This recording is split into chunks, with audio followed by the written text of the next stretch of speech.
Hey, what's good, everybody? It's your boy JCG. Welcome back to the lounge. So at the time of your watching this video, it is February 1st, and yesterday, January 31st, James Gunn revealed via video on DC's official channel. He revealed his upcoming slate of movies and TV shows for the brand new DC Cinematic Universe. And we're gonna look at all these projects on the official DC website, and I'm gonna give you my thoughts on each one, and overall just let you know what I think about the whole situation. And yeah, so let's see what we got.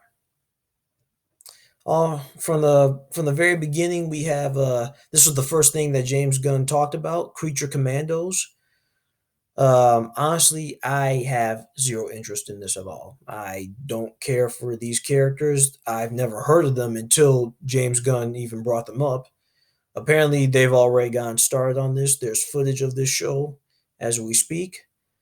And this is the Weasel from the Suicide Squad movie that he did. So this guy's going to show up. Let's see.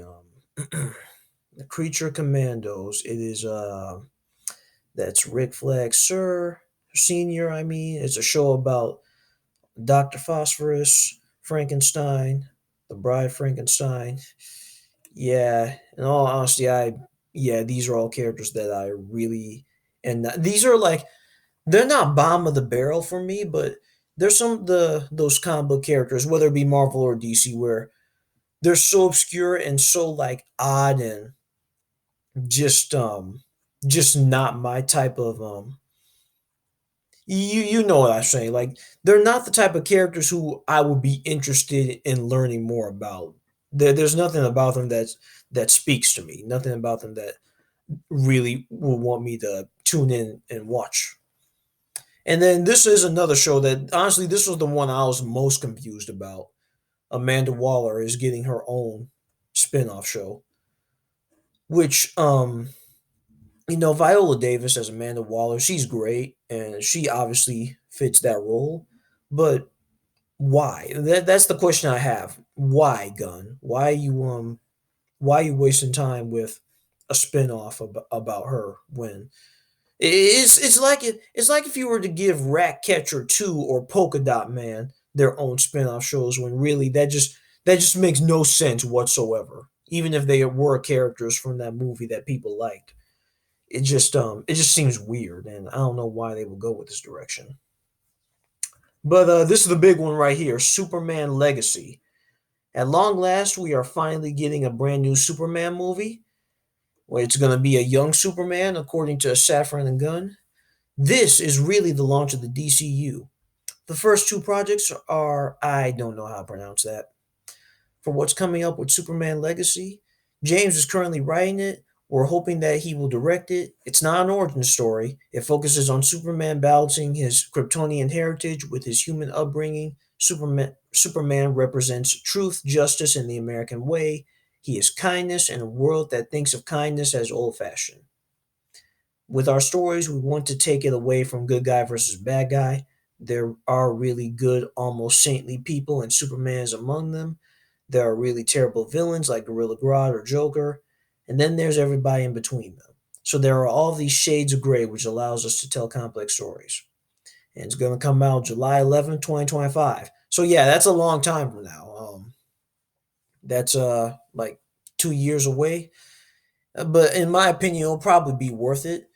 I James Gunn says that he's writing it, and I don't know. I don't know if I would want him to direct it, but if they can find like another director, one who like will really understand the whole character of Superman and his whole personal story, then I think we could have a really good movie on our hands. And besides, it's been way too long since Superman's got his own movie. The last time we had a good on-screen Superman adaptation was Superman Lois on the CW. It's a TV show, it's not a movie. And Tyler Hoechlin's Superman is really good. And if you guys haven't watched that show, you can go on to CW's website. Both the first and second seasons are on there. And yeah, Superman Lois is pretty good, and it represents Superman well, if you ask me. Now, this This is the big one that I'm excited about. Green Lanterns, John Stewart and Hal Jordan. Finally. Let's see what we got. Our next project is another television series. We call it Lanterns, and it is starring two of our favorite Green Lanterns, Hal Jordan and John Stewart. It's going to be with HBO Max, as all of our series that we're going to talk about today is more of a true detective type mystery with our two lanterns, a terrestrial based mystery. All right, fair enough. I love it, man. I've been wanting to see a proper Green Lantern story on film or television for a long time now. I actually do not hate the Ryan Reynolds 2000, I think it was 2011. Yeah, 2011 Green Lantern film. But that film didn't sit too well with so many people, and I'm glad that it's going to be a buddy cop movie essentially, because I've been saying, if you're going to do a new Green Lantern movie today, it has to be with Hal Jordan and John Stewart. So, yeah, I'm happy about this. I can't wait for it to come out. Hopefully, it'll be around the same time as like the Superman project. Probably not, but one can dream. Now, this one's interesting. It's called The Authority. Let's see. This is one of my real passion projects. I've been working really hard with it. Yeah, yeah, yeah.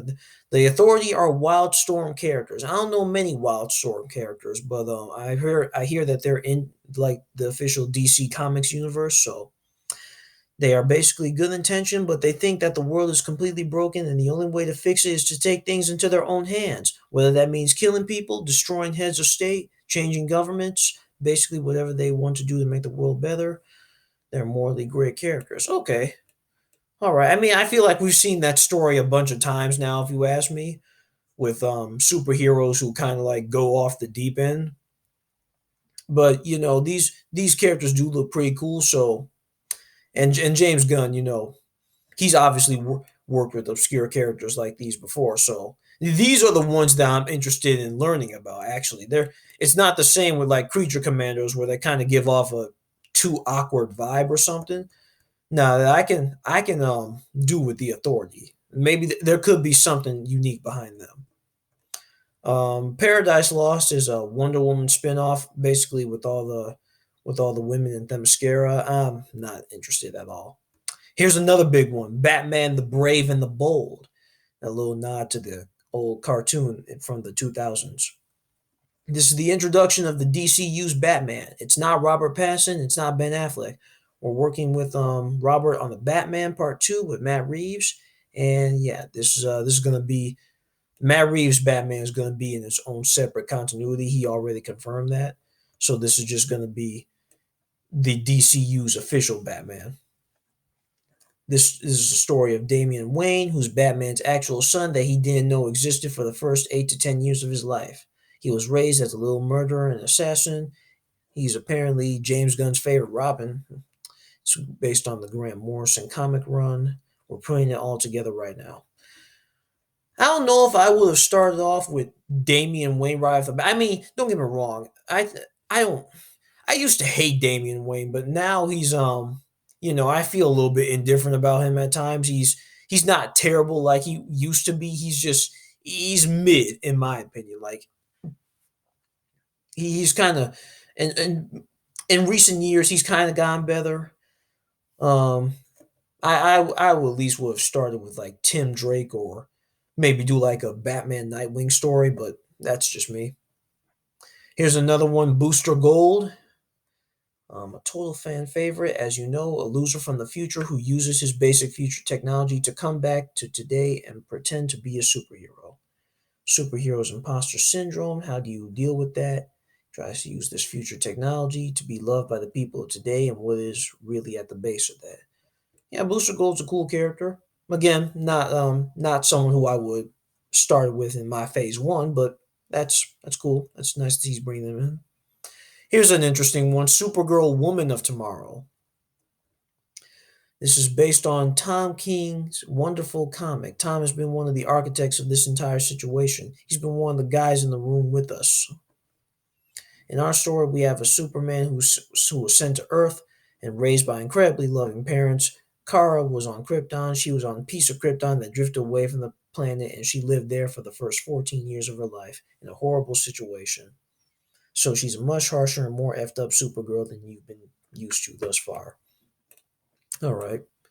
Okay. I mean, I like Supergirl. Okay, she's been done dirty in recent years because of the CW series that she originally had with what was her name? What was her name that played Supergirl? Melissa Benoist. Yeah, Melissa Benoist. She played Supergirl in the first 6 seasons of the CW series, and the first season was fine. Then it went downhill after a second half of season two. But yeah, I don't know if I would have started with. Don't get me wrong. I would like to see like Supergirl come back to live action because there is so much more, much potential with her character. Just as like there's much potential with Clark Kent's character. But I don't know. It's based on the Tom King book, and I haven't heard great things about Tom King, so we'll see. And Swamp Thing's getting a movie. I don't care for Swamp Thing at all. But yeah, overall, this is interesting. I don't hate it. I don't love everything here, obviously. The two the no actually the 3 or 4 projects that I'm looking forward to are, yeah, Superman, Batman Brave and the Bold, Green Lanterns, and I guess what was the other one that caught my interest? Booster Gold, yeah. Booster Gold. Those are the 4 that I think are going to be very fun or really good, have so much potential. But yeah, stuff like Amanda Waller, stuff like Creature Commandos, and Swamp Thing, I have no interest in seeing. The Authority and the Supergirl movie, we'll see how those go. Well, I'll give Authority a chance, and Supergirl, you know, I'm forgetting about the Paradise Lost Scare project. That's how little I care about that. Like I don't think that one should be made either. But yeah, we'll see how these projects turn out. I think James Gunn and Peter Safran have something good on their hands so far. And the DC on film obviously needs to catch up with Marvel. And let's see what we're starting today with is the first part of the first chapter. Okay, so this is just like part one of chapter one. Okay, yeah, fam. I think we could be seeing something great with this. I don't know. Let me know your thoughts in the comments below. Are you excited for any of these projects? I think DC on film could have a bright future, but only time will tell. Thanks for watching, though. I'll catch you guys next week. This has been JCG, and yeah, catch y'all later. Deuces.